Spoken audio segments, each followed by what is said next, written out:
this is Doris from the Art and Nature Center at the Peabody Essex Museum, and today I'm showing you how to make a nature mobile with collected objects that you might already have around your house or you can go out and look for.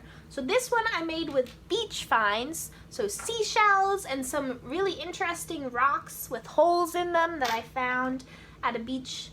And then this is a stick. We were clearing branches in our garden, so I peeled the stick from its bark, and now I've got this nice stick. You can use a dowel, you can use a coat hanger, you can use anything to hang your objects from. And actually a straighter line will be easier, but I have a curved stick here.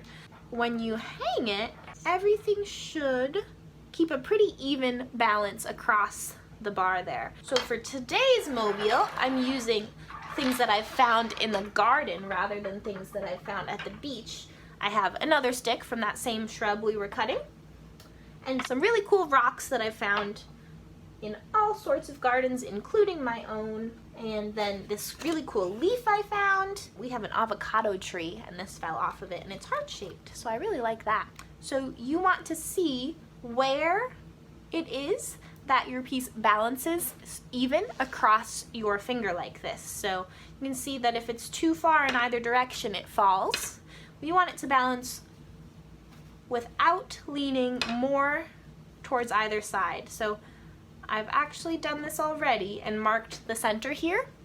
So you'll want to do the same thing and mark with either a pen or pencil. You can lift it off of your finger like this so you know where it is and mark right next to your thumb there. And that is where you will hang it. I'm using thread because from far away you can't see it and it looks like the objects are just hanging in midair. You can use fishing line, wire, whatever string type material you like.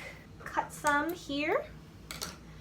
And I'm actually gonna tie it in a knot first, like this,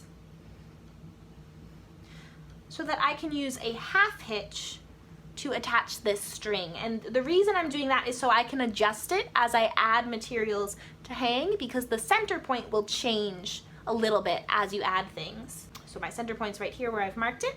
I'm gonna wrap my loop around my stick and then reach through one end and pull the other end through like that. Here's a close-up instant replay of that half hitch. So I'm taking my loop, putting it over my stick here, and then I'm reaching through this open end and pulling the other half of the loop through. And that is how you make a half hitch. And then when I hold it, it should balance. You can see it's a little bit too far this way, so I'm gonna scooch it that way, and it balances a little bit straighter.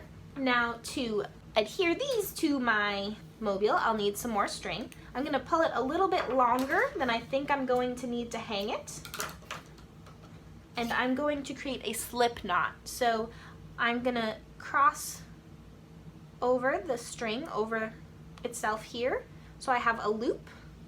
It's hard to see. So I have a loop, and then I'm going to pull this shorter end up through that loop and loop it around my finger, and then tighten the knot that's created around the bottom by pulling the longer end here. To tie that slip knot, what I'm doing is I am crossing the shorter end of my string over the longer end. I'm pinching that intersection there between my fingers, and I'm pulling through the loop that shorter length of string, and then I'm pulling on both ends to close that knot around the loop. So now this is a slip knot, which means you can loosen it and tighten it by pulling on either end. And I'm going to put that around my little rock here, which is a very flat rock. So it would be really hard to get this to hang and stay in there. If I only did this, it might fall out either side if it really gets jostled. So I'm going to wrap the short end around once and just trim that so I can hold it down. And then I'm going to use the long end and wrap it around a bunch of times so it covers over that short end and holds it down, and also so that it really hugs the stone and it can't slide in either direction as easily. So I wrapped it a couple times. Whoops. And then I'm going to put my finger on the top here, wrap it around my finger once, and that creates a loop that I can then thread the string through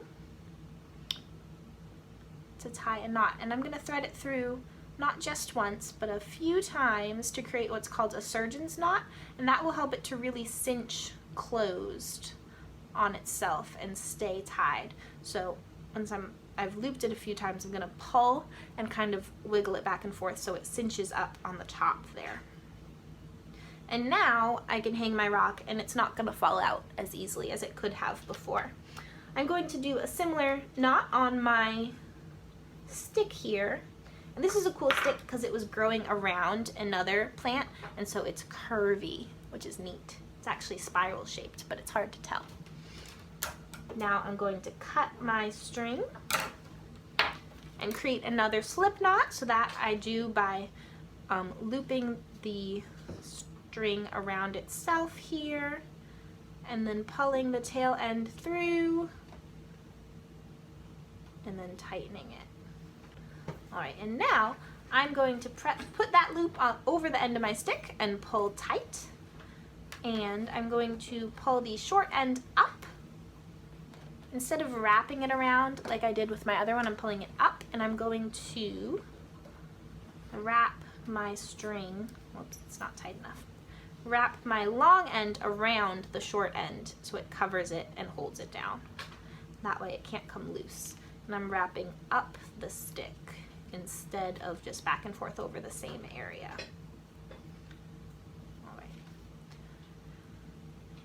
And I'll leave that long and I'll trim it when I'm ready. So now I'm going to put my finger there and do my loop around my finger. And I'm going to tie my surgeon's knot the same way. So pull my finger out of that loop, loop my end through it a couple of times. And then when I pull tight, wiggle it so it cinches down. And now I have my stick held in much the same way.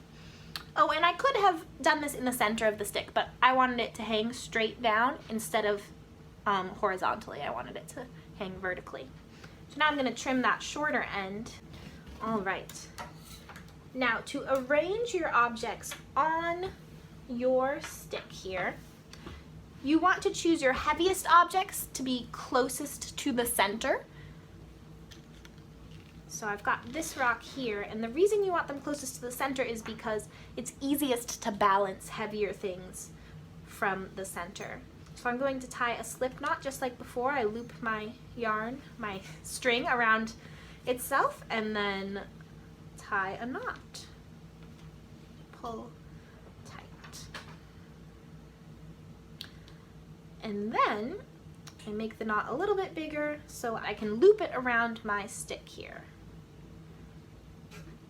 And then I can slide it wherever it looks best and tighten it. So if I have it way out on the edge here and lift up my stick, it's gonna pull it down really hard. So I'm gonna slide it up to the middle, and then it will balance. So you could just have one item hanging like this, but we want to have a bunch of things today. So I'm going to now counterbalance this heavier rock with another heavier rock. The length of your string also determines which way it will tilt based on how much weight is on the end of that string and how much length that string has. So you can just make sure you tie all these slip knots, and you can move things around as they change to balance them. So if I add this rock, now since it's longer, I want it up closer to the center. It's also a little heavier. So move this one out until I get something that looks like the balance I want, until my stick is back to that central balancing point. And I'm going to put all my objects on and then play with balancing. I think I can move this guy over a teeny bit. Cool leaf. I think I actually want the leaf on the other side of the rocks. There is my mobile. So now that I have it laid out, I'm going to tighten up all of these strings,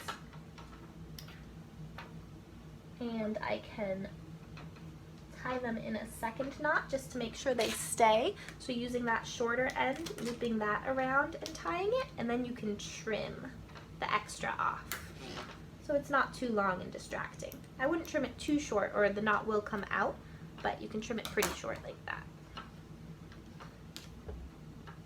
And then you can hang your mobile wherever you'd like.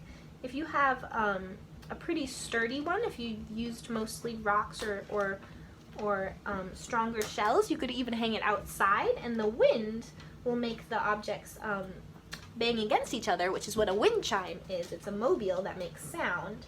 If you have more delicate objects, like how I have this leaf on here, I would keep it inside so nothing gets torn apart by the wind.